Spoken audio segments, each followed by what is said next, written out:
What is up, you guys? Welcome back to another recap video. It's been a while. Now, without further ado, let's just start in the Steel City, baby, where the best pitcher in the National League and future Detroit Tiger, Paul Skenes, took on the Houston Astros. To start, it was Skenes in this one. It was all Skenes, man. The 23-year-old righty worked 8 full innings, only relinquishing 3 hits, 1 walk, and 1 earned run. By the way, struck out 9 men in the process.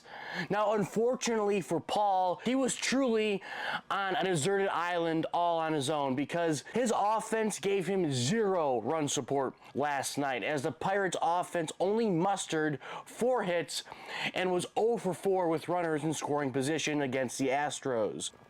Now, the first run of the game was scored late as Christian Walker hit a line drive solo job over the short wall in left field. This was his 8th home run of the year and spelled the end for Paul Skenes on Tuesday. Now, 2 innings later, the Astros solidified the win following this 2-run home run down the left field line off the bat of Isaac Paredes. It was the third baseman's 12th bomb of the year, and the Astros went on to shut out Paul's Pirates 3-0. Now let's jump to the second inning in DC, where despite the Nats up 1-0 early, the Cubs' Dansby Swanson tied the game on this sac fly to center field. But 1.5 innings later, the Nationals got back the lead on a pair of productive outs. First from C.J. Abrams and then James Wood, making it 3-1 Nats. However, a half inning later, man, the Cubs, they clawed their way back, starting with this line drive to center field by Michael Busch, allowing PCA to score. And a batter later, Swanson came through once again via a sac fly to right field, which tied the game up at 3-3. Now let's jump to an inning later in the 5th, where the Cubs continued to play small ball to produce their runs. First, Seiya Suzuki popped a sac fly to center field to bring home Matt Shaw. Then Michael Busch had a bases-loaded walk that brought home PCA. And finally, Nico Horner, he singled to right field, which allowed PCA to come home. It was 7-3 Chicago. But that 4-run lead wasn't enough for Michael Busch, because he popped a solo job over the bleachers in right field to make it an 8-3 victory, securing the Cubs' 38th win of the season. Early on, it was a pitcher's duel, as both team starters, Bybee for Cleveland and Rondon for New York, worked scoreless frames through 4 innings. Now, the resurgence of DJ LeMahieu, it continued last night as he cracked a ball out to right field for a hit and his 5th RBI of the year, putting the Yankees up 1-0. However, David Fry, man, do I hate David Fry. This guy is too clutch. He's a Tiger killer. I hate his name. It just gives me PTSD from last year's DS. But David Fry, man, he tied the game up for the Guardians on a sharp ground ball to right field, allowing J-Ram to score from second base. But hold on, just a minute later, man, Jazz Chisholm Jr. and Anthony Volpe, they went back-to-back, putting New York up by a pair in the 7th. Now, the Guardians, they did make it interesting in the 9th inning after Daniel Schneemann. Man, Daniel Schneemann, what a name to say. I love that name. It's just fun to say. Schneemann, he grounded a ball past a diving LeMahieu at second base. This gave Santana the green light from second and cut the Yankees' lead down to 1 run. But fortunately for the Yankees, Devin Williams was able to shut the door and close out the game against the Guardians for the victory.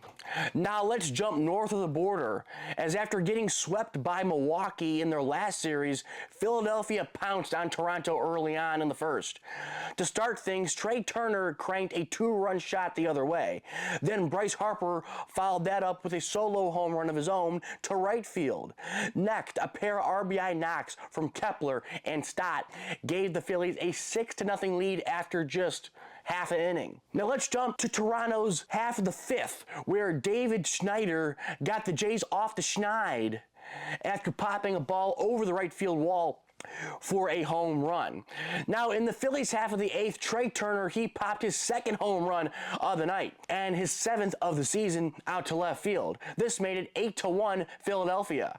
Now, despite an Addison Barger two-run shot in the bottom half of that inning, the Phillies prevailed by the score of 8-3 north of the border.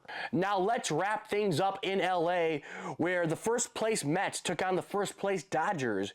It was the Mets who drew first blood against the lefty veteran Clayton Kershaw on this RBI single from Alonso that plated Starling Marte. However, the Dodgers clapped back very quickly after a Freddie Freeman double down the right field line that allowed Betts to score. Then 2 batters later, LA got their second run via this RBI ground out from Smith. But the big blow of that inning came off the bat of Max Muncy, who popped a 2-run home run, giving the Dodgers a 3-run lead. Now, Juan Soto gave Dodger fans flashbacks of last year's Fall Classic as he crushed this ball deep into the California night in the third. Then 2 innings later, New York took the lead back on this double from Pete Alonso and a single by the Flying Squirrel. It was a 5-4 New York lead. With the Dodgers down to their last licks, Max Muncy, he muscled up for his second home run of the game. This shot went halfway up the bleachers in right field, tying the game 5-5. Now the game went into extra innings, and with the Mets unable to score their man from second base in the top half, Freeman, he shot a ball the opposite way that was just out of the reach of Brandon Nimmo in left field. This was a game winner for the Dodgers, and Edman came around to score, securing a 6-5 LA victory. And that's all I got, guys. Please like, please comment, and subscribe. I'm back here with the recaps. Check out the new vlogs as well, as me and Hayden went to Miami to see the Dodgers take on the Marlins. And with that, as always, I'll catch you later.